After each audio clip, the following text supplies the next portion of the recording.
Hey there, friends. Welcome to a world where shadows dance and whispers creep through the night. As you settle in to listen, I want to let you know, I have something really special just for you. Make sure to subscribe, hit that bell, and leave a comment telling me where you're listening from. Your stories mean a lot to me. For something extra spooky, don't forget to click the link in the description below to learn more about these chilling tales. Now, grab a cozy blanket, and let's dive into the haunting world of eerie happenings together. I remember one dark and stormy night when I was home alone. The wind howled outside, making the trees dance wildly under the gray sky. Lightning split the sky, and for a moment, the world turned bright as day. In that flash, I caught a glimpse of something outside my window, a tall shadow that stood still beneath the old oak tree in my yard. My heart raced, and I quickly pulled the curtains shut. It's just my imagination, I told myself, trying to calm down. But deep down, I felt a chill running down my spine. That night, the rain fell hard, pounding against the roof like 1,000 tiny feet. The sound filled every corner of the house, wrapping me in a blanket of noise, but I couldn't shake the feeling that I wasn't alone. I decided to distract myself by watching TV, but every now and then, I couldn't help but glance nervously towards the window. The wind gave loud groans, and I could almost hear it whispering my name. As I sat there, I remembered stories that my grandmother used to tell me about our old house. She said it was built over a forgotten graveyard, and sometimes, if you listened closely, you could hear the voices of those who had been forgotten. I chuckled nervously, but the idea lingered in my mind, making my skin prickle. The rain fell heavier now, and I could hear it, like a soft, haunting melody that seemed to weave through the air. Then suddenly, I heard a loud thud from the attic. My heart stopped. What could that be? I had never dared to go into the attic alone. Everyone knew it was a place where strange things happened. But the curiosity bubbled up in me. Slowly I stood up, each step feeling heavier than the last. As I walked towards the attic door, the rain seemed to pause as if waiting for my next move. I opened the door, and an icy breeze rushed past me, sending shivers down my spine. Climbing the stairs to the attic felt like crossing a bridge into another world.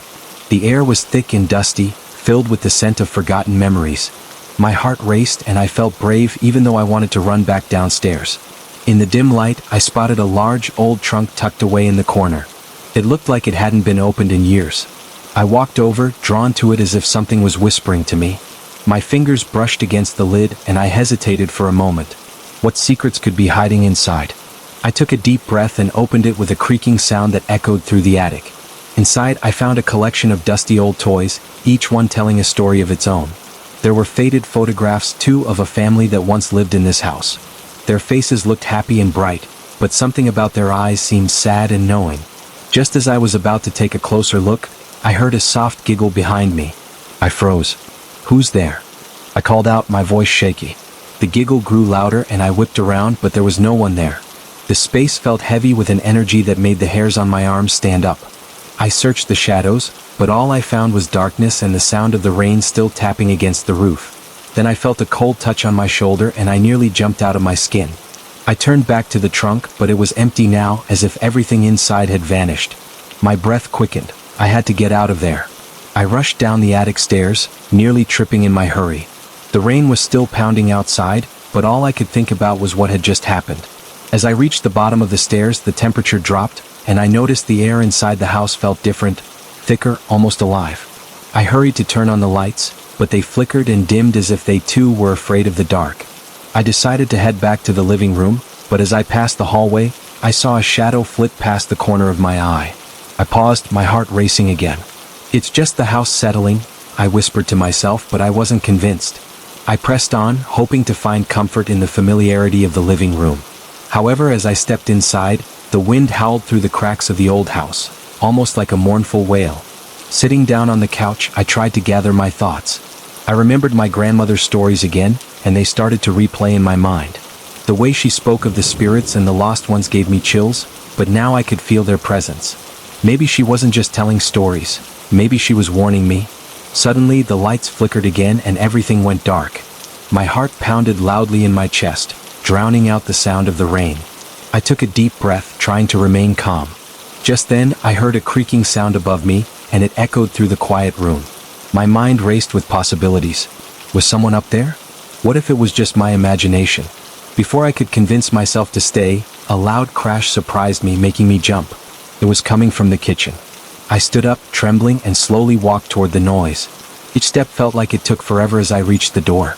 I took a deep breath and flung the kitchen door open, half expecting to find, I don't know what, but what I saw made my heart drop. The kitchen was in disarray. A chair was overturned, and the cupboard doors swung open and closed as if someone, or something, had been looking for something inside. I stood frozen, unable to comprehend what my eyes were seeing. And then the lights flickered back on. For a brief moment, I thought I saw a figure standing in the corner, a tall shape with dark outline watching me. I blinked, but it was gone. All that remained was the sound of the rain, pounding like a heartbeat through the house. I wanted to run out and call for help, but my feet felt glued to the floor. My mind raced with questions. Who had been in the kitchen? What had triggered that crash? Just then, I caught sight of a small, old photograph lying on the floor face down. I bent down to pick it up, and when I turned it over, my blood ran cold.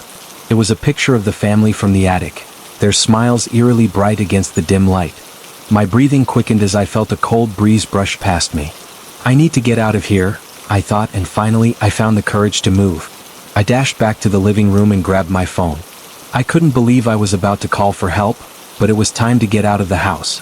But as I looked down to dial, the power flickered again and my phone screen went dead. I felt trapped, alone in a web of darkness. I couldn't stay there any longer. I bolted towards the front door, my heart racing. Distant whispers filled the air, telling me not to leave, to stay just a little longer. I pushed the door open and the storm greeted me.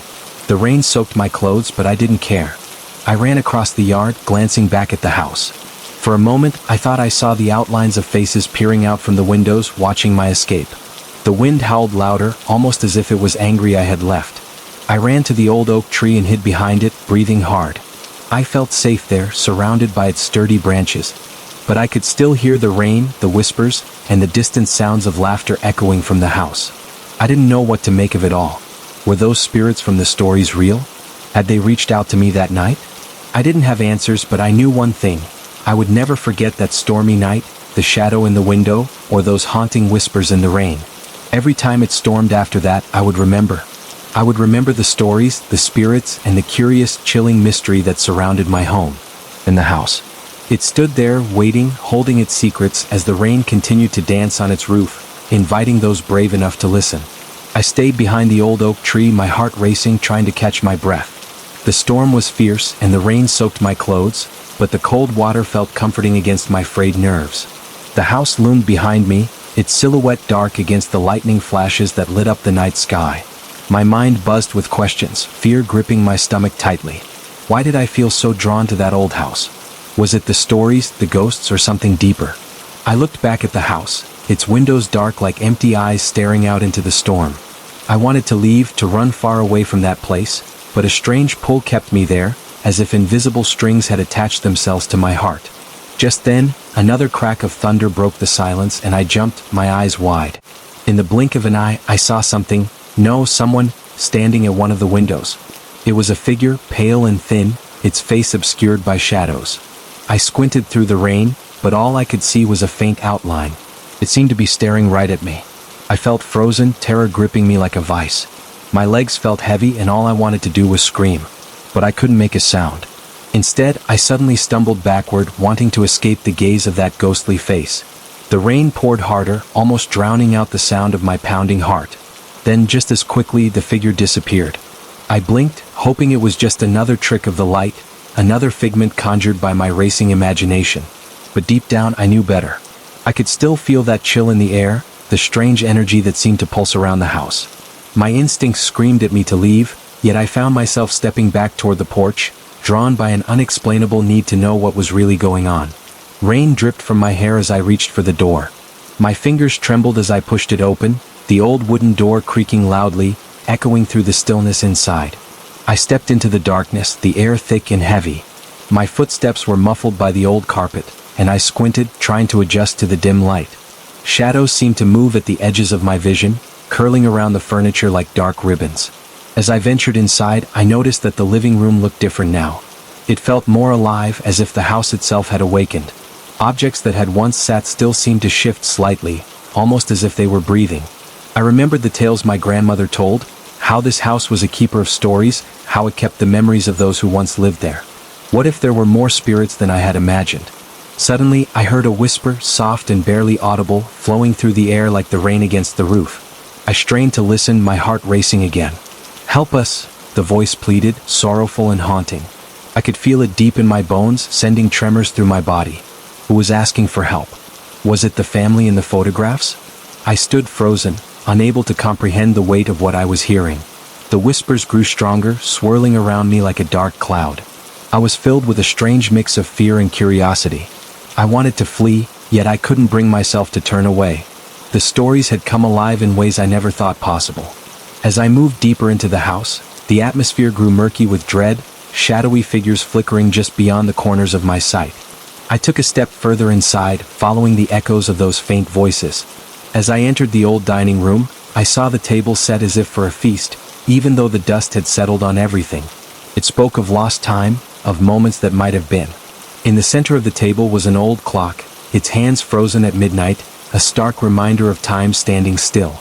The moment was eerie, almost surreal, as if the spirits of the house were trapped in their endless waiting. Then I caught movement at the far end of the room. A shadow shifted, dark against the pale walls, and I gasped. My instincts screamed to run again, but I couldn't take my eyes off the flickering form. It took a step toward me and I felt my breath catch in my throat. The figure seemed to elongate, becoming more defined, revealing a pale woman with hollow eyes. Her hair hung in tangled strands, and her dress was tattered as if she had been lost in time. "Help us," she whispered again, her voice a haunting melody that wrapped around me. I felt a chill race over my skin, colder than the storm outside. I stood rooted to the spot, entirely entranced and terrified. Who was she? What had happened to her? I felt compelled to listen, buried in her sorrowful gaze that seemed to ask for understanding. Somehow, I managed to take a step forward, inching closer to her. "What do you need?" I stammered, my voice barely breaking through the thick silence. She extended a trembling hand, and for a moment, I thought she might touch me. But just then, the lights flickered and went out again, plunging me into darkness. I stumbled backward, panic setting in, and the sound of the clock ticking grew louder in my ears. When the lights returned, the woman was gone. All that remained was the echo of her voice around me, still pleading. I could feel tears prick my eyes, the weight of their sadness hanging in the air. I could not shake the feeling that I had to do something, that my presence here was connected to her unrest and the unrest of so many others.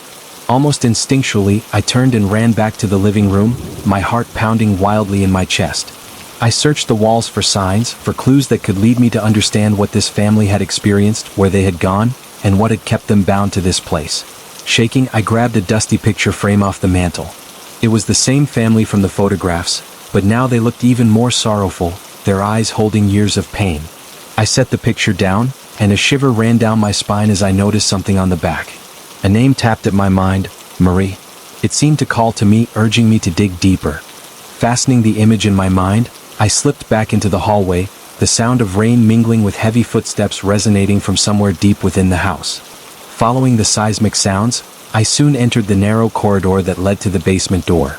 The wooden frame looked as if it had been untouched for years, worn and cracked. I hesitated for a moment, fear tugging at my heart. But the name echoed in my mind, the need to understand pushed me onward. I reached for the door, pulling it open slowly. A gust of cold air rushed past me and I shivered. The basement was submerged in darkness, the only light coming from a small, buzzing bulb that flickered irregularly. I took a cautious step down, the wooden stairs creaking beneath my weight. The air grew thicker, heavier.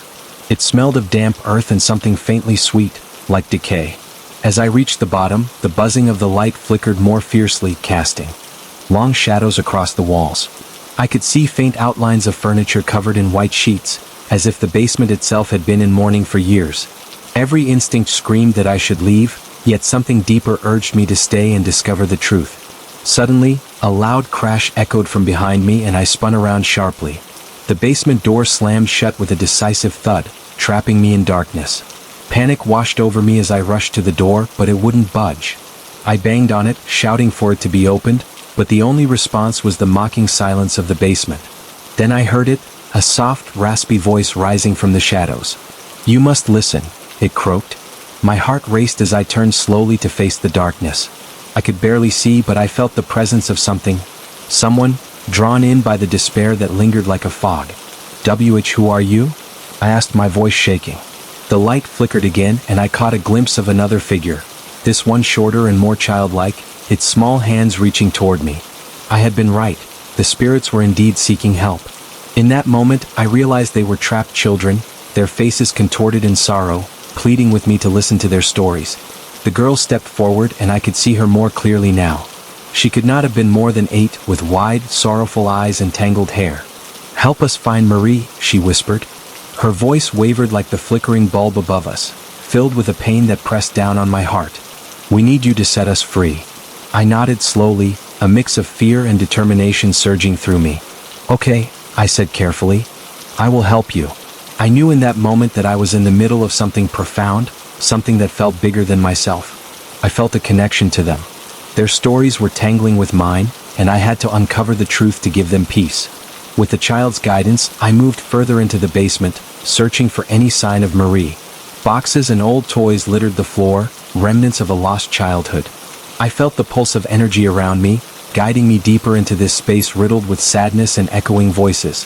With every step, I felt the heaviness of the past pressing against me, urging me forward. Suddenly, I stumbled upon a small wooden chest tucked away in a dark corner. It looked ancient, covered in dust, its edges frayed with age. I knelt beside it, my heart pounding as I opened the lid. Inside were old letters, yellowed with time and tied neatly with a fraying ribbon. I gently pulled out the top letter. The handwriting was elegant yet shaky, and as I read, my heart sank.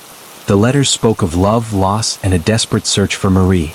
The writer was a mother, pouring her heart out onto the pages, begging for her daughter to come home. She wrote of shadows that roamed the halls, keeping her family captive in sorrow. The last line shook me to my core. "They took my Marie away and I just want her back." As I read those final words aloud, the room filled with a whirlwind of emotions. I felt the weight of the mother's grief blanket me, wrapping me in the pain she had carried for so long. The air shifted, the shadows around me swirling with newfound energy as if the spirits were drawing closer.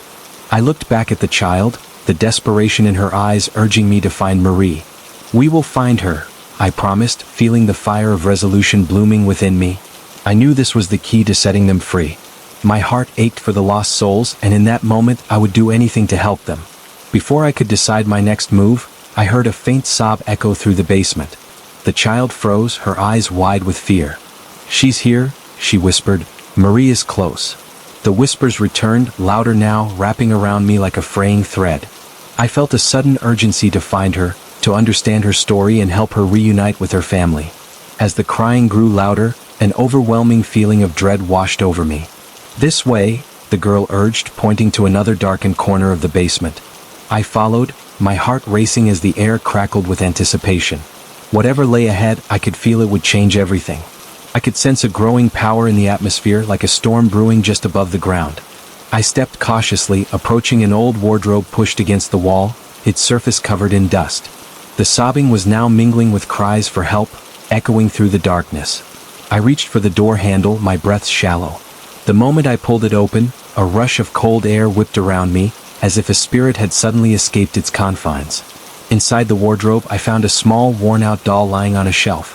Its eyes were painted shut, and its dress was faded, but a strange light radiated from it.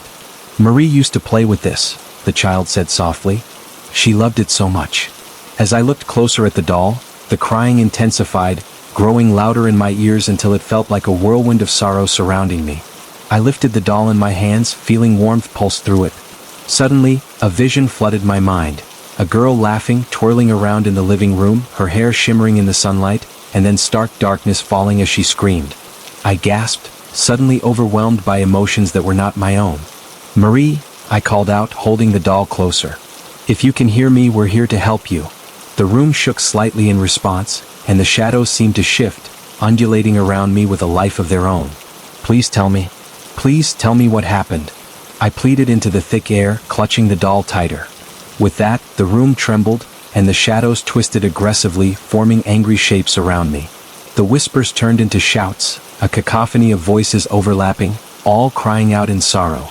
I stumbled back, instinctively trying to shield myself from the storm of emotions swirling in the darkness. It felt like the very foundation of the house was alive, reacting to something deep within it, something that wanted to be released. Suddenly, one voice broke through the chaos, clear and piercing.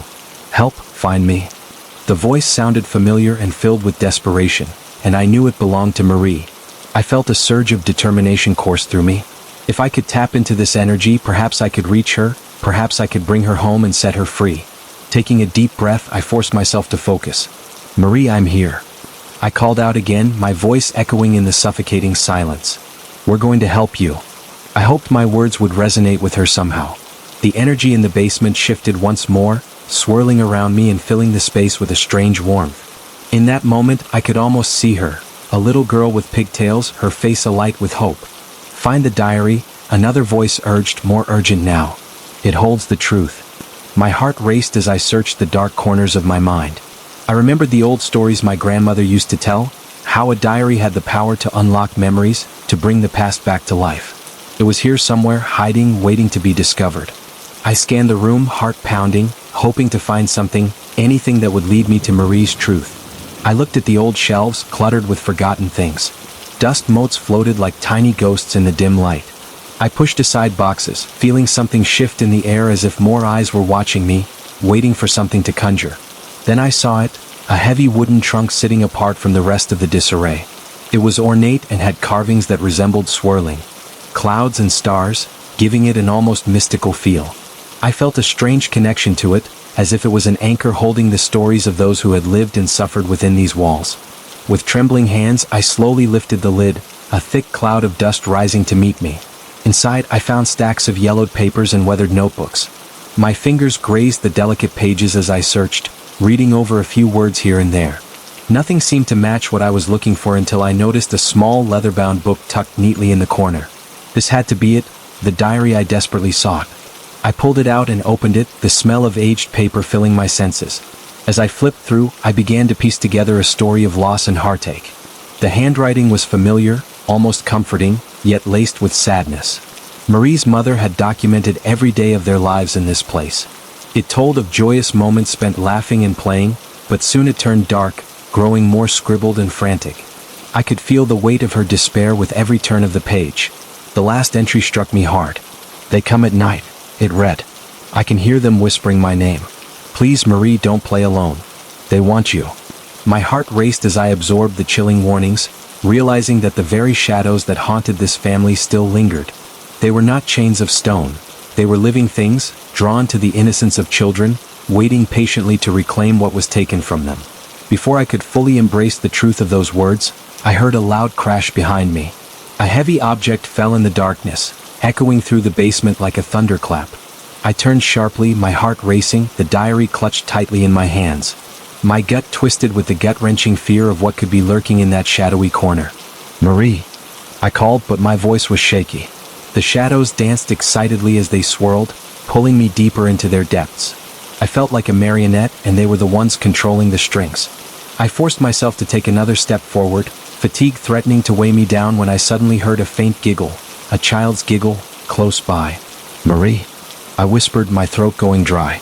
I turned toward the sound, hoping against hope that she was there. But as I did, the air grew colder, and the laughter warped into a hollow echo, stretching, distorting, until it became a haunting wail. Panic surged through me as I realized this wasn't Marie's voice. It was something else, some malevolent spirit playing with my mind. With every inch I stepped forward, the shadows shuddered, their forms shifting and swirling around me, silently sneering. I felt fingers trailing down my arms, icy and jagged, sending shocks of terror racing up my spine. I wanted to scream but couldn't muster the strength. It was as if they were stealing my breath and fueling their power with my fear. Just when I thought I couldn't take any more, a spark ignited in my mind. The doll. I suddenly remembered its warmth, the energy that pulsed inside it when I had last held it.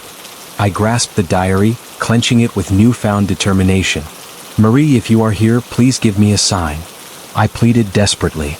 In that instant, the overhead light flickered violently.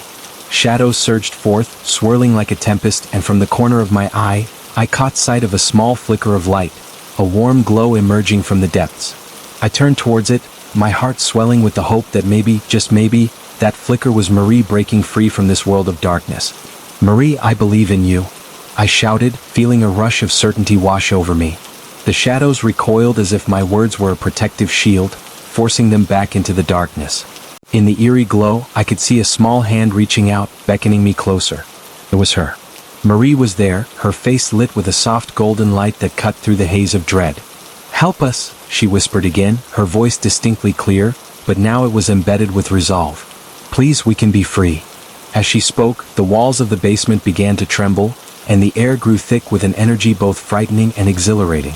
I took a step forward, overwhelmed by the spirit of determination rising within me. "Tell me what to do," I begged, my voice steady now as I felt hope marginally drown out my fear.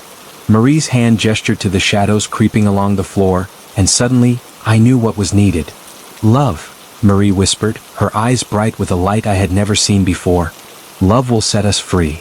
In that moment, I felt waves of warmth flood me, like an embrace wrapping around my very soul. I grabbed the doll and diary tightly in my arms, letting the emotions coursing through me ignite a fierce determination.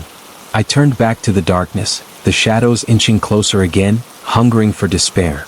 "You will not take her," I yelled, my voice stronger than before. "We will not be afraid." My heart raced as I raised the doll high, calling out every ounce of love I could feel for these lost souls, the family who lived here and all those who had come before. The shadows shrieked, a cacophony of anger rising from them, twisting and curling like smoke. The air crackled and hummed around me, vibrating with energy that felt like it would either break apart or conquer the dark that haunted us. The swirling forms began to retreat, each pulse of warmth drawing them back, their cries growing more distant. "Marie, you're not alone," I shouted, channeling my feelings into the light-filled sparks flaring around me. I poured all my love and light into those words. I saw Marie's face glowing brighter, her essence stronger. I couldn't just fight this darkness. I had to embrace the memories that made it powerful, to acknowledge the family's pain, the love that was lost but could still be found. In a final surge, I felt the spirits surge around me, rising with a force far greater than fear. The sorrow swirled into a magnificent light that erupted out of the doll, blanketing the basement. Shadows screamed, their forms dissolving into flickers, unable to sustain themselves against the tide of warmth. For a moment, everything felt still. The light stopped flickering and the air settled. As the glow settled around me, I saw Marie take a step forward, her figure shimmering beautifully. "Thank you," she said, her voice filled with gratitude. "Thank you for believing." As her essence began to fade, I felt a deep connection to her, the warmth spreading through me like a promise. "You are free," I promised, straining to hold on to her fleeting light. The last remnants of the shadows dissipated, and in their place were comforting whispers of love, a gentle reminder that they were finally being released from this pain. With that, the basement around me transformed. The once oppressive atmosphere lifted, and the weight of sorrow began to fade, leaving me with an overwhelming peace. I felt lighter, as if a great burden had been lifted from my back. I knew the demons that haunted the house were no longer waiting for their chance to reclaim lost souls. I stood there, surrounded by whispers of gratitude, feeling the warmth of the past and the promise of the future envelop me. I now possessed the stories that connected me to Marie, to the family, and the spirits who had been trapped for so long. The night outside still raged with storm, but I knew I had forged an unbreakable bond that echoed through time in that dim basement. Taking a final look around, I felt something shift deep within. I would carry their memories with me forever. The light of love and the weight of loss rooted in my heart. I stepped backward, and the basement's door swung open, revealing the storm outside, calm and beautiful, a brand new beginning. I walked outside, feeling the rain mingling with tears of hope. I looked back at the house, knowing it would never be the same. It stood quietly now, infused with the echoes of those who had lived and loved within it. And I knew in that moment I would continue their story. I had listened, helped them, and in return I was forever changed. With the past finally able to rest, I turned away, feeling lighter than I had in years. I knew that whenever storms brewed outside, I would remember that night and the spirits I freed, binding my fate to theirs forever. I stood outside for a moment, feeling the cool rain wash over me, breathing in the earthy scent of freshly fallen water. The storm's rage had calmed, but my heart was still pounding in my chest from everything I had just experienced inside the house. Turning away from the eerie place, I felt a shiver run down my spine, an unsettling reminder that not everything was as it seemed. There were echoes left behind, and in my mind, I could hear whispers of the stories still lingering in the shadows. As I walked away, I couldn't shake the feeling that something was following me. It was like an electric charge in the air, a static energy that made the hairs on my arms stand on end. I glanced over my shoulder, but all I could see was the dark silhouette of the old house, its windows like empty eyes staring back at me. My heart raced again, convinced that the dark spirits hadn't left just yet. Perhaps they were still lurking, keeping watch over me, waiting for a chance to tug at my soul once more. The path leading away from the house twisted through the forest, thick trees closing in around me as I walked. Shadows danced beneath the branches, shifting and playing tricks on my perception. I could have sworn I heard something rustling behind me more than once, a soft whisper calling my name, teasing me from just out of sight. Each time I looked back, though, there was nothing but the winding trail and the heavy silence of the woods. Suddenly, I heard a child's laughter again, echoing off the trees like a mischievous melody. It sent chills down my spine. This time, it felt closer, almost intimate, wrapping around me in a friendly embrace that turned quickly cold. "Marie," I called out, but my voice quivered with uncertainty, drowning in confusion.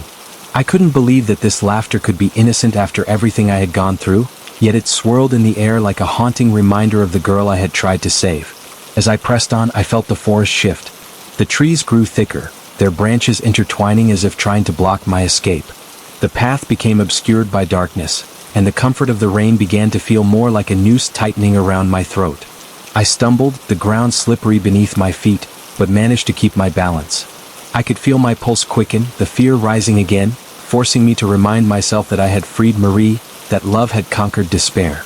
But the laughter grew louder and more taunting, echoing mockingly through my thoughts. I hurried forward, dread pooling in my stomach as I struggled to shake the sensation that I was being watched, that eyes were lurking in the trees, observing my every move. The laughter transformed into cries, a mixture of sobs and wails, seeming to float all around me, pulling my focus in every direction. "Help us," it seemed to plead. "They're coming." Each whisper cut deeper than the last, filling my mind with visions of lost souls, desperate to escape the chains of their torment once more. My heart sank when I stumbled into a clearing, where moonlight broke through the thicket, illuminating a crude stone circle. The stones appeared ancient, worn by time and weather, each holding an untouched aura of melancholy.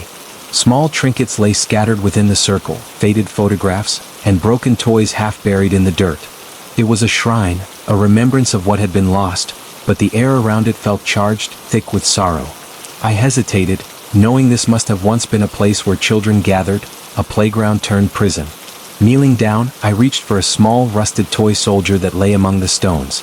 As my fingers brushed against it, a surge of memories flooded my mind. Laughter, children playing, and then the unsettling echoes of fear that followed them.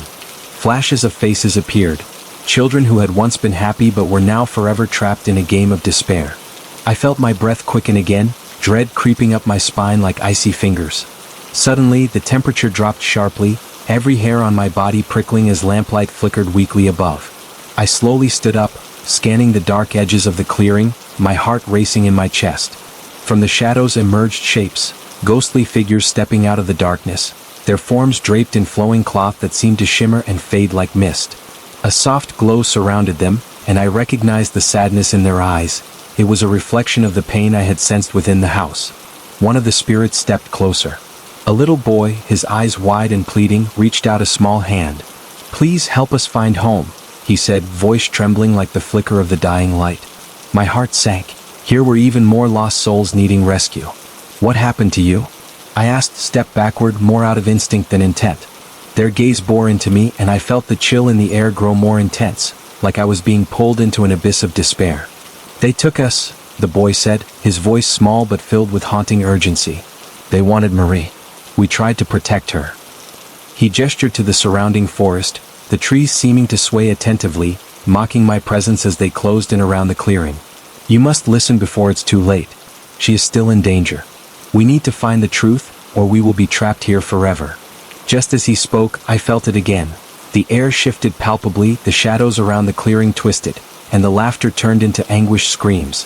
The stone circle began to tremble beneath my feet. The spirits moved closer, panic etched into their faces. "You have to face them," the boy urged, his tiny voice breaking through the chaos. "If you don't, they will take you too." An overwhelming wave of fear washed over me. I had faced the darkness in the house, but now I felt vulnerable in a realm thick with spirits yearning for liberation. I turned my gaze toward the dark forest that surrounded the clearing as the laughter began to rise again, echoing around us. It was relentless, almost sinister, and every shriek made my skin crawl. Suddenly, I saw them emerge from the shadows, dark, twisted figures, faces obscured and menacing. Their eyes glowed with a hungry light, sharp and penetrating. They moved toward me with an unnerving grace, as if the very darkness had taken shape, and I could almost feel the weight of despair they carried behind them. I took a shaky step back, heart pounding against my ribcage, feeling completely exposed in that moment. "No!" I shouted, fueled by desperation. I gripped the rusty toy tightly in my hand, lifting it like a shield against the encroaching darkness. The gleaming metal dimmed the fear, igniting a surge of anger and resolve within me. "I won't let you take them," I yelled defiantly, the echoes of my words mingling with the anguish filling the air. But they laughed, a deep, guttural sound that rattled through my bones as if mocking my courage. "You cannot protect them," the shadowy figures taunted, their voices merging into a haunting chorus that peeled at the edges of my sanity. "They are ours. All those lost souls, and soon you will join them." I stood my ground, throat dry, trembling but unwilling to back down. "I will not let go," I screamed into the oppressive darkness. "I will fight for them. You can't have her." With each word, I felt energy radiate from the toy soldier as if it held remnants of all the lost hopes and joy it had witnessed. It pulsed in my hands, mirroring my heartbeat, spreading courage through me. I summoned every ounce of love and remembrance for Marie, for the children lost in this torment, and for my connection to them. The spirits around me started to swirl closer, their forms stretching and reaching for the warmth I offered. The shadows hesitated, their laughter faltering as my resolve solidified. I could see the fear in their eyes, and for just a fraction of a second, they wavered. "This is not your fight," I called out, channeling every bit of strength I could muster. "You are free to let them go." My voice echoed louder now, the vibrations shaking the very foundation of fear that had reeled for too long. As if responding to the power of my declaration, the forest trembled around me. The stone circle grew vibrant with an iridescent light, illuminating the dim clearing. The child spirits began to flicker and shimmer, hope radiating from their forms. I felt warmth grow, enveloping me, gripping my heart as they united to push back the encroaching darkness. The twisted figures hissed in anger, pulling back as the light grew, forced to retreat from our combined strength. "You are foolish," they snarled, their voices dripping with venom. "You think love is enough? It is all we have," I yelled, my heart soaring despite the lingering fear. The shadows twisted ominously, but I pressed on, feeling empowered to reclaim what was lost. Suddenly, there was a blinding flash of light, growing brighter and brighter until it engulfed the clearing, drowning out the darkness completely.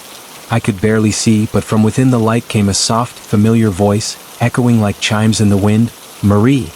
Just as I thought I was about to lose it all, I felt her presence wrap around me like a warm blanket, filling every crevice of despair with hope and love.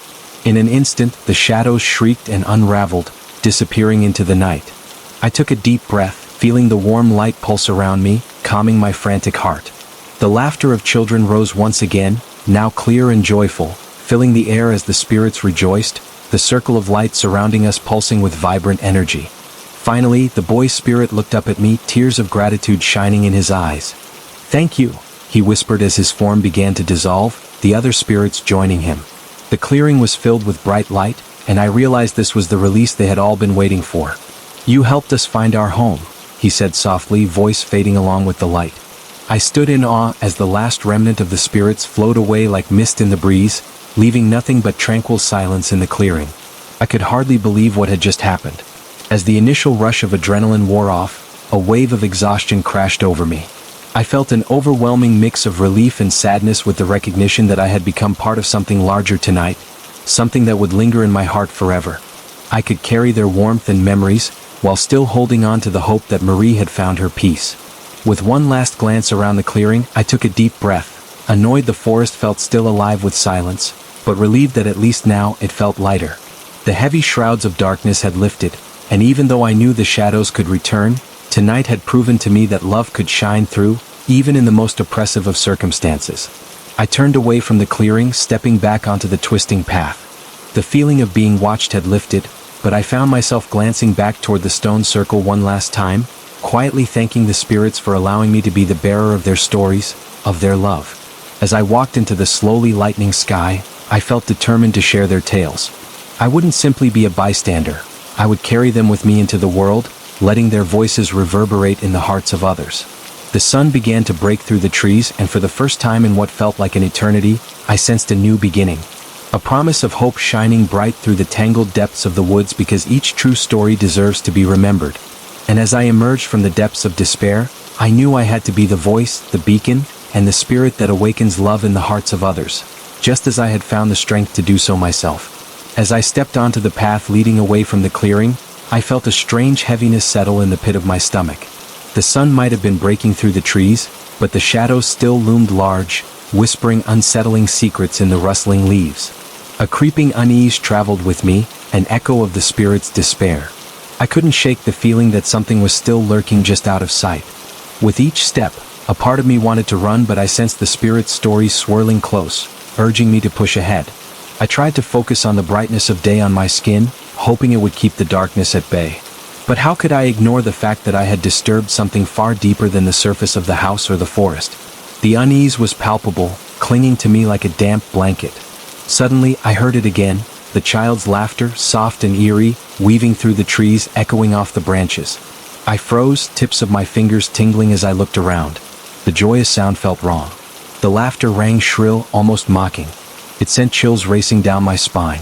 I remembered the boy spirit, asking for help, but now that laughter felt like a trap, a bait to lure me back to a darkness I had barely escaped. "Marie!" I shouted, calling into the woods, but my voice faded into the echoing treetops, leaving only silence behind. The lingering dread began to shape the air around me, wrapping tighter and tighter, constricting my breath. The forest seemed to pulse like a living entity, pressing closer with each heartbeat. The world felt warped, as if time itself warped with every shadow cast by the trees. Then, a soft rustling sound broke through the silence. I turned sharply, my heart pounding like a drum in my ears. Was it just the wind, or was there something more sinister? I squinted into the branches ahead, trying to spot the source, but shadows danced just out of range. It wasn't until I noticed movement on the ground that panic crept in. Just at the edge of the sunlight, dark shapes began to coalesce, fingers clawing their way from the earth, pushing up through the soil like grotesque tendrils reaching for me. My breath caught in my throat as I stumbled back, every instinct screaming that I should run. They were coming from the clearing, the place where I had just freed those spirits. I felt paralyzed, transfixed by the emerging forms, their spectral fingers interlacing, creating a web of shadows on the ground. Eerie whispers filled the air, low and haunting. "Help us! Help us!" They seemed to echo, merging into a chilling chorus that rose with each wave of trembling soil. The voices grew fainter, lost to the rise of something more terrible. Then I remembered the boy's words about the pain of the past, a plea for help. Maybe I hadn't finished what I started. The tendrils shot up, forming outlines of ghastly faces contorted in grief and sorrow. I felt the urge to bolt, but I also felt drawn to them, to listen to their cries, to acknowledge their suffering. "Who are you?" I whispered, my voice trembling as I stepped closer, trying to pierce through the dread enveloping me. The nearest figure twisted its face toward me, eyes wide and dark, deep writhing shadows pooling where its mouth should be. "They took our light," it moaned, a voice layered with sorrow. "You must bring it back." The shadows around it clawed at the ground, pulling and twisting as if fighting against an unseen force. My heart pounded louder, resonating with the despair echoing through the air. I could feel the weight of their sadness pressing down on me, begging me to take action. But what could I possibly do? "Please," another echo begged, fading in and out like a flickering candle. "Find the truth, before they return." The dark figures melted into the ground like fog, leaving me alone again, my thoughts swirling in chaos. I stood at the edge of panic, the weight of the spirit's plea heavy on my conscience. I gripped my arms around myself, heart racing, realizing I couldn't leave them like this. "I will help you," I promised quietly, even though I had no idea how. I turned back toward the path, grounded by a sudden rush of determination that surged through me. This was my chance to dive deeper into the fears that plagued this place, to confront whatever darkness lingered. The forest loomed ahead, eyes hidden in the shadows, waiting, observing. I took a deep breath, steeling myself. I couldn't back down now. I ventured further, deeper into the woods, each step heavy with doubt and a strange sense of purpose. The trees closed in tighter, thickets of bramble and thorn cutting to the quick as if trying to warn me. As I pressed into the depths of the forest, the atmosphere thickened, each breath growing heavy. A damp smell clung to the air, rich and rancid like rotting leaves, causing me to gag slightly. I felt the weight of unseen eyes watching me, pressing against the back of my neck, and a trickle of sweat slid down my spine. My pulse raced, a primal instinct warning me that something awaited ahead. Then I stumbled upon a small clearing deep within the forest, a stark contrast to the oppressive thicket surrounding it. It was a cold circle, barren of life, with twisted roots and decaying leaves scattered across the ground. In the center lay an old stone well, its structure weary and cracked with time. There was eerie stillness in the air, almost as if it was holding its breath. I approached the well slowly, drawn to it against my better judgment, steeling myself against the dread swirling in the back of my mind. The well's opening was broad and dark, staring back at me like a cosmic abyss, a gaping maw ready to swallow its next victim whole. My heart raced, the silence around me thickening, making it difficult to breathe. Straining to see into the depths, I could make out a faint glimmer, as if something lay far beneath the surface, beckoning me to lean closer. As I peered into the well, a chill slithered up my spine. The darkness seemed to pulse rhythmically, almost alive. Then just below the surface I thought I saw a face, a pale, ghostly visage, eyes wide and filled with anguish. It was a girl, her mouth opening in a silent scream that echoed in the pit of my stomach. I stumbled back, fear washing over me, realizing she looked just like Marie. Marie! I gasped, frantic confusion gripping me. What had I found? Was this the fate that awaited her if I didn't finish what I had started? The moment crystallized in my mind, an image branded in terror. Suddenly, I felt something grip my ankle from the dark, a cool hand snaking around to hold me in place. I gasped, flailing wildly, but it only tightened its hold. I looked down, horrified to see tendrils of shadow coiling around me. The laughter began again, echoing in a twisted symphony, reverberating off the stone walls of the well. Overlapping whispers swirling around me, sharp, discordant, and malicious. Join us, they taunted in sweet, sinister tones. Panic surged through me like wildfire as I twisted to free myself. Let her go. I screamed, though my voice was small against the rising tide of darkness. I felt the shadows squeezing my heart, planting seeds of fear within me, whispering twisted prophecies of despair and loneliness. As I struggled to escape, the laughter morphed into taunts, voices wove through the clearing, drawing stories of fear and pain, reaching into my mind, trying to pull me down into their depths. Just as I thought hopelessness would overwhelm me, I found the strength to fight back. I closed my eyes, summoning all the love I had felt for Marie, for those spirits who had suffered so long. Enough. I shouted into the void, feeling a surge rush through me. The shadows hesitated, recoiling slightly from my defiance. This is not your game. You will not take her again. In response, an angry roar filled the air, shaking the trees around me. From the depths of the well, the ghostly face of the girl writhed, her features morphing into a ghastly grimace before vanishing back into the dark. The hands that gripped my ankle loosened as the tendrils recoiled, the laughter fading into tortured shrieks. Breathless and wide-eyed, I lurched back from the well, fear and anger colliding within me. The space shifted around me, pulsing like a heartbeat. I had triggered something deep within the woods, and now the shadows were restless, swirling around me with renewed rage. I could feel the weight of their negativity, their despair, and I realized they would not let me go without a fight. I knew I had to confront the truth behind their torment, to shine a light on the long-buried secrets hiding in this forest. What had happened to Marie, and what did it have to do with the well? I was terrified, but I couldn't let myself falter. I took a step back toward the well. I felt the whispers beckoning me, urging me to peer inside again, feeling deep in my soul that the answers lay just beyond the shadowed depths. What happened here? I demanded into the fading darkness. The wind picked up, rattling the leaves as if they too were waiting for the truth to emerge. I held my breath, willing the spirits to show me what I needed to see, praying that I could uncover the secret buried beneath layers of pain and sorrow. The air crackled around me, and for a moment, everything fell quiet. Then, slowly, the surface of the well began to swirl, revealing images trapped within, blurred memories flickering like a film strip. I leaned forward, compelled by a strange force, ready to dive into the darkness to uncover what lay in wait. The moment I leaned closer to the well, the images within began to sharpen into focus. The swirling darkness cleared, revealing a scene that made my heart drop. I saw a little girl no older than 8, standing at the edge of a different clearing, her face pale and terrified just like Marie. Her wide brown eyes darted around, searching for something, but there was a gaping void on the ground, a dark spot that seemed to pulsate with a malevolent energy. The trees around her were twisted and gnarled, their bark peeling like decaying skin. It was a place I recognized from my own mind, filled with an atmosphere of dread and sorrow. Suddenly, the scene shifted, and the girl was now by the well, hands resting on the stone edges as she peered inside, her reflection staring back at her.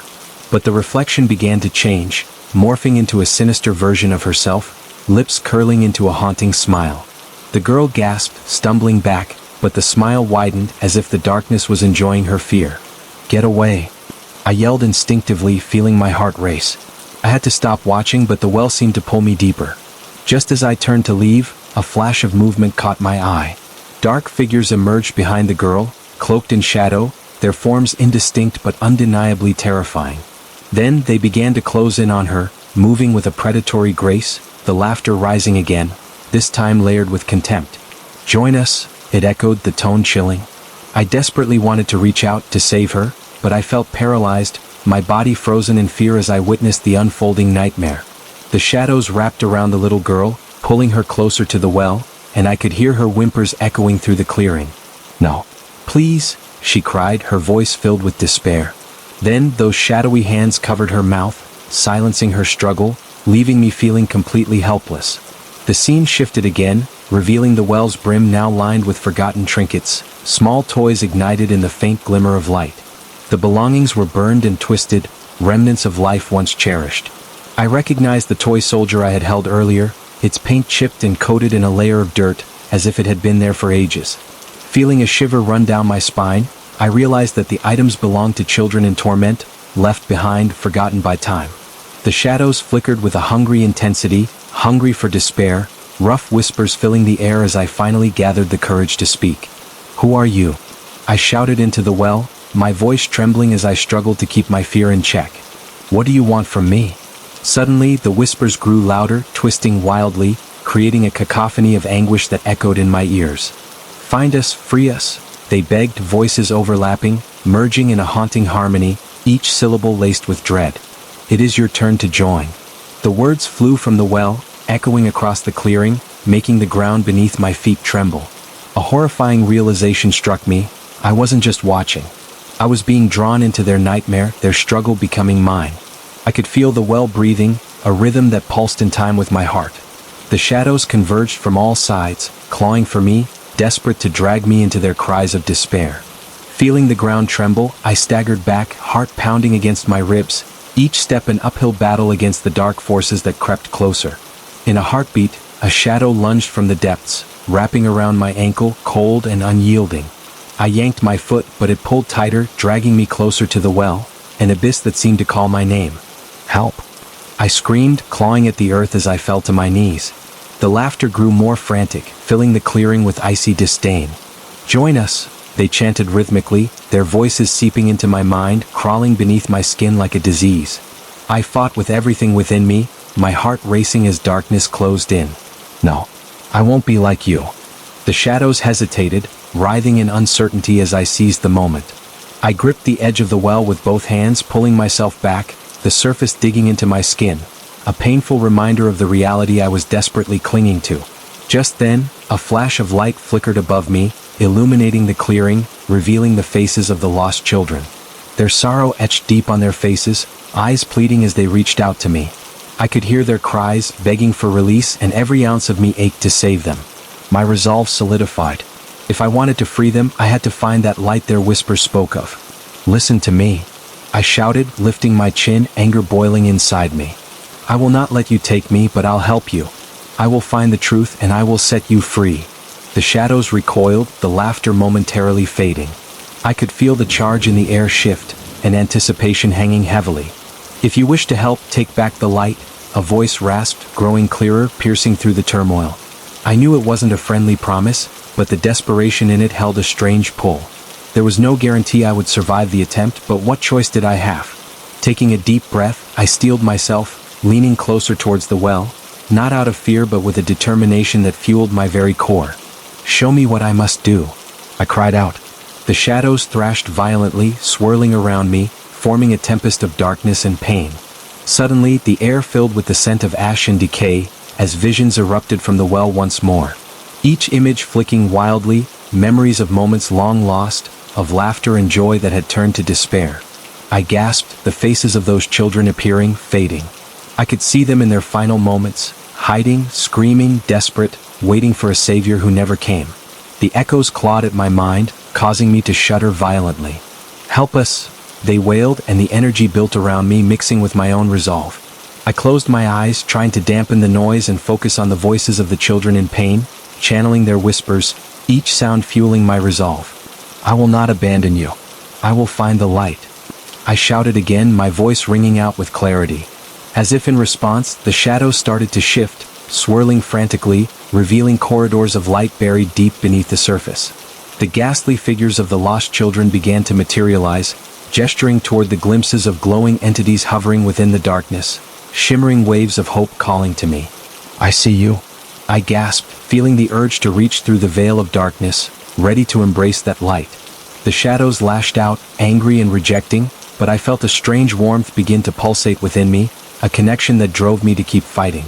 "Your time is not over," I cried out again, fighting against the tides of despair threatening to pull me under. With every ounce of love and determination, I focused on that warmth, lifting it up as it expanded through my body, illuminating the darkness around me. In that moment, I realized I wasn't alone. The spirits were gathered behind me, their whispers becoming a steady chorus in the storm. "Together," they cried, voices merging into one, coalescing into a brilliant beacon of light that burst forth from within. With the combined strength of hope and love, I hurled myself toward the well, reaching for the truth that was buried deep beneath the suffering. The shadows screeched, retreating against the approaching light as I felt myself being pulled downward, settling into a place where light and darkness danced together. A liminal space where truth began to crystallize. Suddenly, I was surrounded by the radiant glow, the light shattering the darkness, illuminating every corner of despair. Visions floated around me, memories spilling forth like a torrent, revealing painful truths from the past. The sadness interwoven with that last spark of innocence that had been buried by anger and hurt. In a torrent of images, I understood what had happened in this dark domain. The children had once played here, full of laughter and joy, but that was before the shadows had come, twisting their happiness into something grotesque, stealing their joy, transforming their play into a nightmare of loneliness. "Together," I whispered to myself, "I must unite their strength." Felt the warmth surrounding me strengthen as I reached deeper into the light, gathering memories of joy and innocence, letting them pour into the tendrils of darkness, weaving hope through their anguished cries. The ground trembled beneath me, shadows flickering in outrage, but I pressed on, determined to reclaim what was lost. "We will overcome," I shouted, and in that moment the light ignited, overwhelming the shadows, wrapping around the darkness like chains, binding their anger and sorrow. In a blinding flash, I was thrust back, tumbling to the ground in the clearing. As I gasped for breath, I felt a surge of energy wash over me, a connection with those spirits stronger than before, a feeling of love that poured through the darkness like a river through the night. I stood, trembling but defiant, eyes fixed on the well, now glowing faintly as the tormented shadows began to recede, their angry howls shifting into mournful cries. "It's not over yet," I whispered, emboldened by the spirits. There was still work to be done, still pain to confront, and I had to help them through the darkness. I turned back toward the path deeper into the woods, ready to discover whatever evil still lingered beyond the shadows. Time seemed to stop as I ventured onwards, heart racing, knowing the fight for the light was far from over. I took a deep breath, steeling myself as I stepped into the narrowing path ahead. The woods were dense, suffocating, almost heavy with the weight of forgotten secrets. With each step, the underbrush crackled beneath my feet, each snap sending a jolt through the surrounding silence. I could feel the air thickening, wrapping around me like a cold embrace. The deeper I ventured, the more the shadows flickered at the edge of my vision. They danced just out of sight, taunting me, their whispers laced with a dark promise. "Come closer," they seemed to say, a mix of invitation and command. My heart raced as the path twisted and turned, disappearing into a canopy of overhanging branches. Every sound grew amplified in the quiet, my own footsteps echoing against tree trunks, making me feel like I was being followed. Just then, a chilling wind swept through the trees, rustling the leaves with an eerie melody, as if they were whispering secrets. I paused, scanning the area. And that's when I saw it, a flicker of movement among the trees. A figure darted behind the trunk of a gnarled oak. Was it a trick of the light or something more sinister? I couldn't tell, but a creeping fear settled in my stomach. "Hello," I tried to keep my voice steady, though it wavered slightly. I hoped for a response but got only silence. It felt like the very shadows leaned in close, waiting for something, waiting for me. My pulse quickened and I pressed on, determined to reach whatever truth lay hidden in this forest. I turned a corner and the atmosphere shifted again. Ahead, the path opened into a small glade bathed in an unnatural light. It had a sickly green hue, casting an eerie glow on the twisted trees surrounding it. Everything felt wrong here, the air heavy with tension and dread. The light was cold, not warm like the sun. It felt as though it was alive, pulsating, thrumming with an energy I couldn't comprehend. As I stepped into the glade, the atmosphere shifted like a wave, intense and pressing. I squinted against the light, trying to make sense of the scene. There, in the center, was an altar made of jagged stones all draped with blackened leaves and strange symbols carved deep into the surface. The air seemed charged as I approached, and I could hear a soft, distant chanting, barely audible but unmistakably present. My instincts screamed at me to turn back, but an unseen pull drew me closer. I had to know what lay at the altar, what secrets it held. I knelt down, brushing the leaves aside, revealing a surface marked with strange designs that twisted and coiled like writhing serpents. They glistened with a sticky residue, and I realized they weren't just marks. They looked like melted wax, dark and ichorous. Suddenly, a loud crack echoed through the glade, startling me, and I spun around, heart racing. One of the trees swayed unnaturally, its branches reaching toward me like skeletal fingers. The chanting grew louder, a chilling chorus that seeped into my mind, whispering promises of power, but at what cost? I felt fear wash over me, but the pull of my curiosity was stronger. I looked back at the altar, compelled to uncover the truth behind this dark ritual. As I traced the symbols with my fingers, a vision flashed before my eyes. I saw children again, hundreds of them, their faces twisted in pain and fear, lost in the forest, trapped by something evil that feasted on sorrow. They darted through shadows, hiding from dark figures that flickered like flames. The faces were recognizable, those of the kids I had seen before. The vision shifted again. Now I was standing in the trees, observing as they were lured into the clutches of the dark figures. The children's laughter twisted into shrieks of terror, mingling with the haunting echoes around me. It was as though the forest itself fed off their fear, the trees twisting and curling in the darkness, drawn into their despair. "Stop it!" I cried out, pulling my hand away from the altar, my heart racing. I staggered back, stumbling over the roots of a tree, feeling the ground shake beneath me. The chanting crescendoed into a fevered pitch, and the ground trembled as if something beneath wanted to break free. In that moment, I understood the truth. The altar was a focal point, a vessel for the dark energy swirling in the forest, fed by the grief and sadness that permeated this place. Something terrible had happened here long ago, a pact forged in darkness, feeding on the innocence of children, a prison fashioned from their pain. I had to act fast. Turning away from the altar, I felt a surge of determination. "This ends now," I shouted, feeling the air crackle with energy. The chanting halted abruptly, and the sudden silence felt deafening, as if the forest itself was holding its breath. I stepped back toward the trees, my vision darting around as I tried to spot the figures lurking in the shadows. The dark energy swirled around me, threatening to pull me back into the abyss. Shadows coiled at my feet, but I refused to let them drag me down.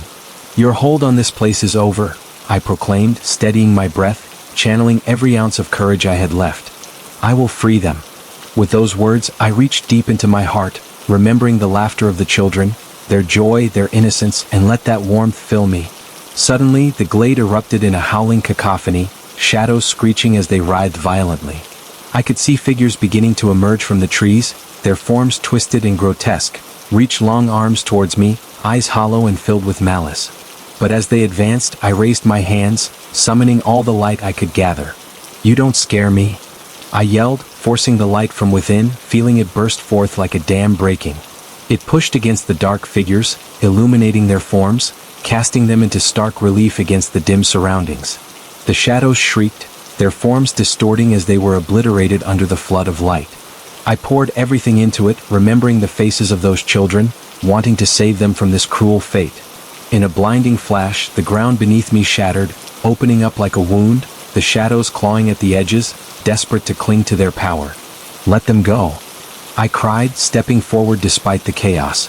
Swirling around me, refusing to let fear take hold. As the light surged, I could feel the spirits of the lost children gathering around me, their presence filling my heart with warmth and strength. Together, we focused on the altar, and with one final push, the light exploded outward, engulfing the clearing. The blast knocked me back, and I landed on the ground as everything went still, the echo of darkness dissipating like fog. I lay there, gasping, heart racing, unable to comprehend what was happening. As the light receded, I looked around, the shadows that once thrived in the clearing now reduced to nothing, shimmering away like mist in the sun. Rising shakily to my feet, I realized the essence of the forest had transformed. No longer did it feel sinister and heavy. Life began to pulse anew, an unmistakable sense of freedom washing over the glade. The children's laughter faded in and out, but it filled the air with a melodious echo of hope. I sensed their lingering presence, no longer trapped but rather free at last. In that moment, I knew my journey wasn't over. The forest needed me to ensure that darkness would never rule this place again. With my heart filled with new determination, I turned, ready to continue deeper into the woods, knowing that whatever lay ahead would test my strength, but also hold the promise of light. I would find the remaining pieces of this fractured world and conquer the evil that lurked behind the shadows, once and for all. I took a moment to catch my breath, the air tinged with the earthy scent of freshly disturbed soil. The sense of freedom was palpable, but I knew I couldn't linger too long. The forest still held shadows, and somewhere in its depths, evil was lying in wait. With a deep breath, I set off again, determined to see this through. The trees closed in around me, branches twisting like long fingers, and I felt trapped beneath an oppressive weight. I tightened my grip on the flashlight, the beam cutting through the thickening darkness. Each step felt heavy, echoing my heartbeat, a steady reminder of the danger that lurked nearby. As I moved deeper, the path began to narrow, becoming swallowed by jagged roots and thorns that seemed to gnaw at my clothes. I winced as a thorn snagged my jacket, but I pressed on, ignoring the prickling fear crawling down my spine. The faint whispers of the forest beckoned me toward an unseen truth while simultaneously filling me with dread. Suddenly, the ground beneath me shifted as if breathing. I stumbled, the earth giving way slightly, and I noticed a dark fissure coated in a slick layer of something glistening ominously. The air grew colder as I peered into the crack. A low, guttural growl emanated from deep within, reverberating off the hidden walls, sending chills racing up my arms. I took a step back, instinct screaming at me to turn away.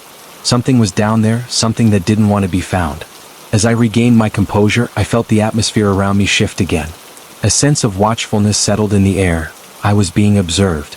I glanced over my shoulder, thinking I might catch movement in my periphery. But there was nothing, only the silence of the woods pressing in, heavy and expectant. I pressed on, forcing myself into motion again. The trees were denser now, and the light from my flashlight flickered, casting long, wobbly shadows across the ground. Each flicker felt like a heartbeat, matching the budding sense of anxiety in my chest. Where was I heading? And who or what awaited me in the depths? The sound of crunching leaves broke the silence, sharp and dry. It was unmistakable. I froze, straining to listen. Is someone there? I called out, my voice trembling just enough to betray my fear. My heartbeat thundered in my ears as I waited, listening intently for a reply. At first, there was nothing, then a soft whisper floated through the air. It was low and plaintive, echoing those lost children's voices I had heard before. Help us find peace. My stomach rolled at the thought of what that could mean.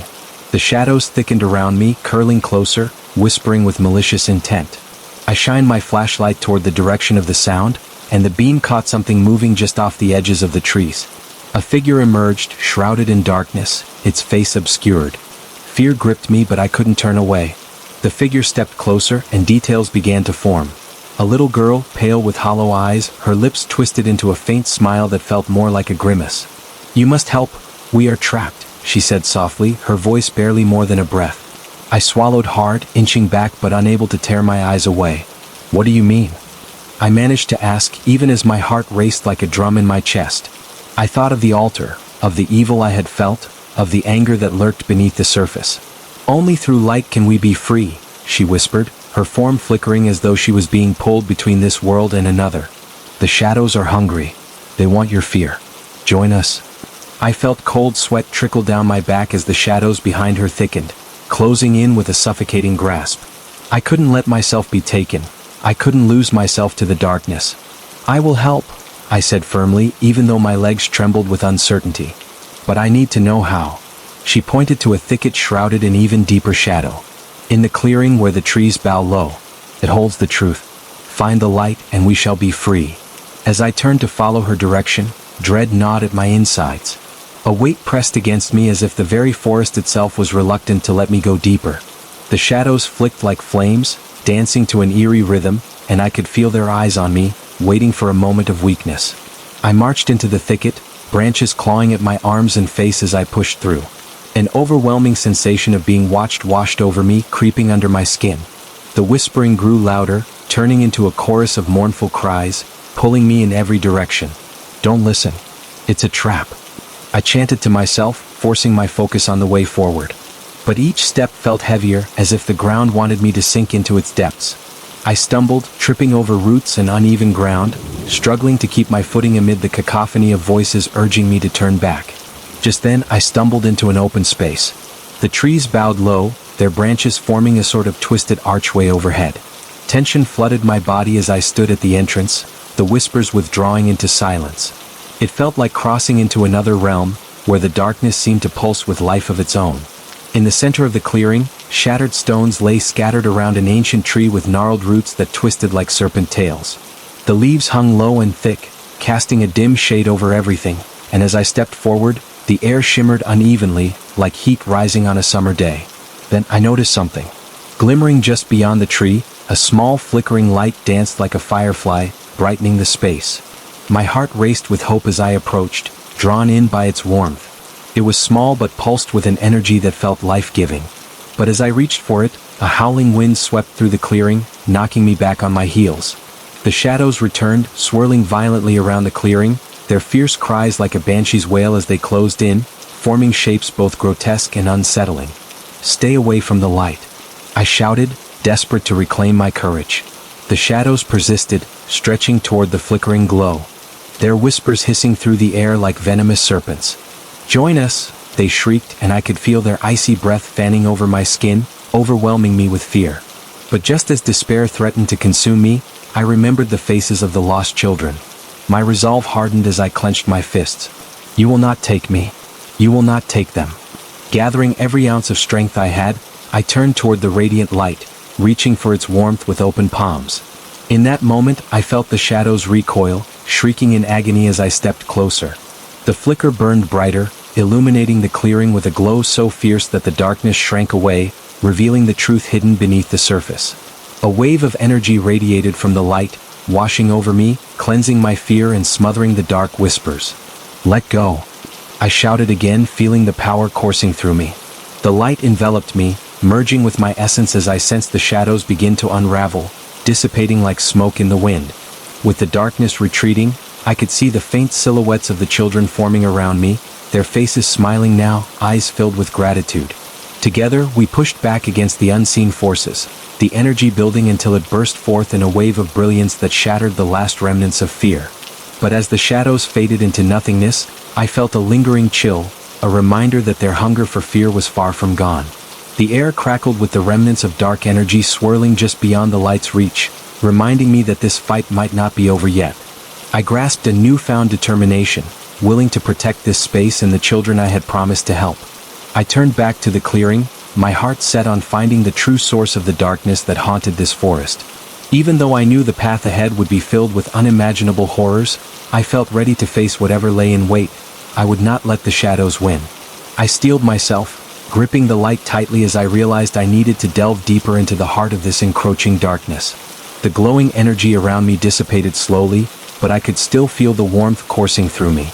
Moving cautiously to the edge of the clearing, I could see the thick, tangled roots extending further into the woods. My heart raced, anticipation battling with a growing dread. Whatever awaited me in the deeper parts of this cursed forest could be more fearsome than what I had faced already, yet I felt compelled to uncover the source of this haunting presence. Each step I took into the underbrush was met with an eerie quiet. The wind had died down, and it felt like nature itself was holding its breath, waiting for something to unfold. As I pushed through the undergrowth, the shadows shifted around me, dark fingers reached from the trees, stretching ever closer.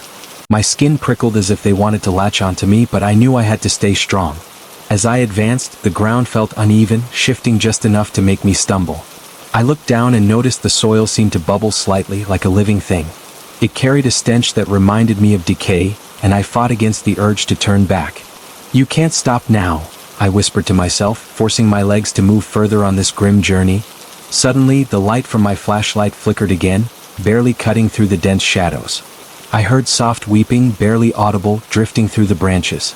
My heart sank as I strained to listen, realizing it was the sound of children, their cries mixing with the rustling leaves. Was it a trick? Were these the spirits whose freedom I sought?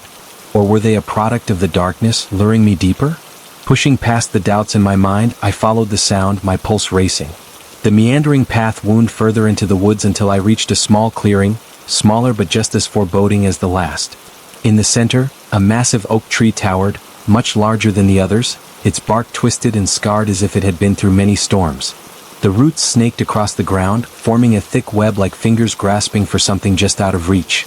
And there, slumped against the base of the tree, was a figure. A young boy, his face hidden, shoulders shaking as he sobbed. My instincts kicked in. I approached softly, trying to bring comfort, but with every step, an unsettling feeling crept over me. "Hey, it's okay," I said gently, kneeling beside him. "Do you need help?" But as I reached out, he lifted his head and my heart plummeted. His eyes were wide and white, devoid of color, like empty shells. The boy's mouth curled into a sad smile that sent shivers down my spine. "Help us," he whispered, his voice sounding hollow, echoing in the stillness. "You have to make it right." Before I could respond, shadows stirred around us, rising from the ground like mist. The boy continued to smile, yet something behind him grew darker, coiling hungrily. With every moment, the shadows thickened, becoming more solid, gathering strength. I knew I had to act fast. "What do I need to do?" I asked, desperation creeping into my voice. The boy's gaze grew distant, lost in memories of sorrow. "The heart of the woods," he said faintly, "the darkness lies in the heart. You must confront it." Suddenly, the ground shook beneath me, and the whispers rose again, now a cacophony of regret and despair. "Join us," they chanted in a twisted harmony, urging me to surrender, to give in to the fear that lurked in the shadows. The forest around me became alive, branches lashing and thrashing as if it were trying to warn me to flee, or pull me in. Images flashed before my eyes, children running, terror in their eyes, faces etched in anguish. I felt myself swaying as the shadows twisted and turned, trying to smother my resolve. I glanced back at the boy, whose form began to fade into the encroaching darkness. "Wait, don't go," I shouted, my voice barely cutting through the chaos. Panic surged within me, realizing that without him, I would be lost too. "I will help you, I promise." But the boy's face shimmered, wavering like a mirage, before disappearing completely into the shadows. I was now alone. Just as despair threatened to engulf me, the ground trembled violently, cracking open in a sprawling fissure that seemed to pulse like a heart. I stepped back, shocked as an icy wind rushed up from the depths, bringing with it a suffocating wave of darkness. It swirled up like an angry storm, bitter and cold, and I could feel it pulling at me, tugging at my very soul. I gathered my courage, the warmth of the light still flickering in my chest. "I won't let you take me," I yelled, feeling the energy within me swell. I needed to press forward, to find the heart of this darkness, no matter how terrifying it seemed. I turned away from the fissure and focused on the massive oak tree ahead, the only thing standing against the tempest. As I approached, the shadows began to reach out once more, tendrils grasping toward me with an insatiable hunger. I took a breath, my heart pounding. "Let them go," I cried, raising the flashlight like a beacon. "You're not getting me." The light burst forth, pushing against the shadows for a moment, forcing them to recoil. The whispers shrieked in protest as I stepped closer, the glow illuminating the oak's twisted roots. The air around the tree shimmered and twisted, a rift opening up to a place I couldn't see. In that moment of revelation, I realized the heart of the darkness was not just a place but a culmination of all the pain and fear locked within this forest. Fed on. The grief of the lost children, thriving in a cycle of despair. Just as I prepared to confront this force, a shadow lunged at me, darting from the edges of the dark. I barely had time to react before its icy grip latched onto my wrist, trying to pull me into the swirling darkness. "Fight it. Don't let them win," I shouted at myself, using every ounce of strength I had to break its hold. I felt the warmth of the light growing within me, a fire igniting, pushing back against the cold tendrils weaving around me. With a surge of energy, I swung my arm, breaking free, but it came at a cost. The force of my movement sent me stumbling back, and I fell against the gnarled roots of the oak. My heart thudded in my chest, and I gasped for breath as the shadows surged forward, relentless. "Make it right," the whisper echoed around me, demanding action, urging me to summon my strength. I dropped to my knees, my hands trembling against the cool earth. "I have to do this," I murmured, feeling the power within me ignite once more. I focused on the tree, imagining all the lives intertwined with its roots, the joy, the laughter, the loss. I raised my hands toward the trunk, the whispers swelling around me, a chorus of wails that threatened to drown me in despair. "You will not have them," I shouted, and the light erupted from my palms, surging forth, bathing the area in a blinding radiance that pierced the shadows. The whispers turned to screams as the shadows recoiled, their forms distorting against the light's onslaught. I felt the warmth of the children gathered around me, their presence giving me strength, reminding me of their laughter, no longer lost but hopeful. "Together," I yelled, and with that, I pushed every ounce of light I had into the tree, merging my spirit with their memories. The fissure widened, and the shadows were engulfed, retreating into nothingness. For a second, a peaceful silence washed over me as the shadows began to recede. But deep down, I felt that I hadn't won the battle yet. The roots of the tree began to pulse, twisting and writhing as if they were alive and in pain. The earth trembled again, and I could hear a low growl resonating from deep within the roots, swirling like a storm about to break loose. Just as I thought I had somewhat calmed the forces within this forest, it felt like dark energy had begun to spiral from the depths of the tree, a dark heartbeat quickening. I stood back, heart racing. The power I had summoned felt like a mere flicker against the impending storm. Shadows began creeping back, stronger than before, filling the clearing and hungrily reaching for me once more. "I won't back down," I vowed, even as fear clawed at my insides. I could hear the echoes of cries and whispers creeping back, feeling like a warning. "Nobody else will suffer," I shouted into the dark, determination burning fiercely in my chest. And then I realized the real battle had only just begun. I gathered my strength, preparing to face this darkness that threatened to swallow me whole. I would stay in this fight until every last bit of despair was vanquished from the heart of the woods. Taking the stance of a warrior, I now understood that whatever I faced next would not just be a fight for survival, but a fight to reclaim the very soul of this forest. I stood there, the weight of the darkness swirling around me, a force that felt like it could crush my spirit. As I took a deep breath, I felt the warmth inside begin to quiver, the light flickering like a candle in a storm. The shadows were thicker now, pressing in from every side, their whispers swirling into angry howls, drowning out the whispers of hope. I needed to confront whatever lay in the depths of that tree. A low rumbling echoed from deep within the ground, reverberating through my bones. The roots writhed, pulling slightly as if trying to draw me in. I felt the terror rising, the suffocating darkness attempting to ensnare the light I had kindled. "I won't let you take me," I shouted, my voice steady despite the fear clawing at my throat. As I approached the tree again, I concentrated on the pulse of the memories trapped within it. Children laughing, playing, their joy echoing back in a sweet melody. I pictured their happiness melded with the flickering glow in my heart, ready to blaze against the shadows. The darkness replied with a screech so high it felt like glass shattering in my ears, as a shape began to emerge from the depths at the base of the oak. The form came to life, grotesque and twisted, with limbs that stretched far too long and eyes that glowed a sickly yellow. It took a step forward, each movement deliberate, and I could feel its hunger reaching out, licking at my resolve. "Release them," I cried out, shaking with fear and adrenaline. With each word, the shadows twisted angrily, swarming and swirling, but I pushed the warmth forward, pouring every last bit of hope I could muster into the light. The creature stopped, its hollow gaze locking onto mine, a moment that felt like an eternity. Then it let out a sound that felt like the very embodiment of despair, a howl that rattled the trees and sent chills racing down my spine. "Your light will not save you," it rasped, voice like gravel crunching beneath a boot. The shadows around it thickened, darkening with a palpable malice, trying to seep into my heart, to choke out the light. But I held my ground, clutching the light like a lifeline. "You can't keep them here. You can't trap them in this darkness." The creature lunged, but I reacted, throwing the full force of the light outward. It erupted from my hands, bright and fierce, momentarily parting the darkness and illuminating the clearing as if it were day. The shadows screamed as the light carved through their forms, revealing glimpses of the children tangled within the roots, faces frozen in fear, lost in despair. The creature shrieked in agony as the roots twisted, pulling back, the darkness beginning to unravel. "No!" it howled, but my light was unrelenting. I felt the warmth grow brighter, as if fueled by the hope of the lost children grasping for freedom. "You will not take them," I yelled, summoning all the strength I could. The shadows began to shatter around me, breaking like glass, fragments sparkling and dissipating in the air. Light burst through the gaps, illuminating every dark corner, exposing the twisted nature of the forest and the lies hidden within. The children emerged one by one, their forms slowly materializing alongside me, no longer trapped in the roots of despair. They looked at me with wide eyes, their fear mingling with hope. The creature wailed as if its very essence was being torn apart. "You can't do this. I will not lose," it screamed, but its voice began to fade, fractured by the light.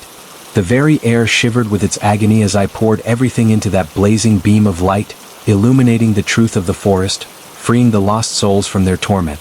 When the last wail faded, a hush fell over the clearing. I dropped to my knees, utterly spent, my heart racing. The children stood around me, their expressions now radiant with joy instead of pain. The ground trembled once more, but this time, it was a gentle vibration, a sign that the darkness that had held this forest captive was finally releasing its hold. As the light expanded from the oak, it shimmered and danced, wrapping around us like a warm embrace, calming the trembling leaves and restoring peace to the clearing. It felt surreal, like waking from a nightmare into the warm embrace of daylight. The faces of the children glowed with appreciation, slowly merging into the light that now cleansed the forest of its shadows. I finally understood what I had accomplished. It wasn't just about freeing them from the physical grasp of the darkness, but about breaking the cycle that had held them, and all the souls before, captive for so long.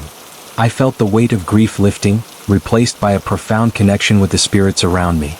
They would be free to find peace at last. As I stood up, I glanced back at the tree, now radiant, its roots uncoiling gently. The pulsing fear transformed into a rhythm of life, a pulsing heartbeat back in sync with the forest. Though I had faced unimaginable darkness, I realized the true power of light lies in unity, in confronting grief with love. Looking around once more, the children's whispers became a soft murmur, their voices now filled with hope rather than despair. Together, we turned toward the edge of the forest, a path now clear and bright before us. We took our first steps forward, leaving behind the horrors that had once plagued this land. No longer trapped, no longer lost, we walked together into the light, hearts intertwined. And as day broke, I felt the cool breeze on my skin, a sign that the forest had reclaimed its balance. Deep within, I knew this journey was only the beginning. I had faced shadows and come out alive, and no matter what darkness lay ahead, I would carry the light within me always,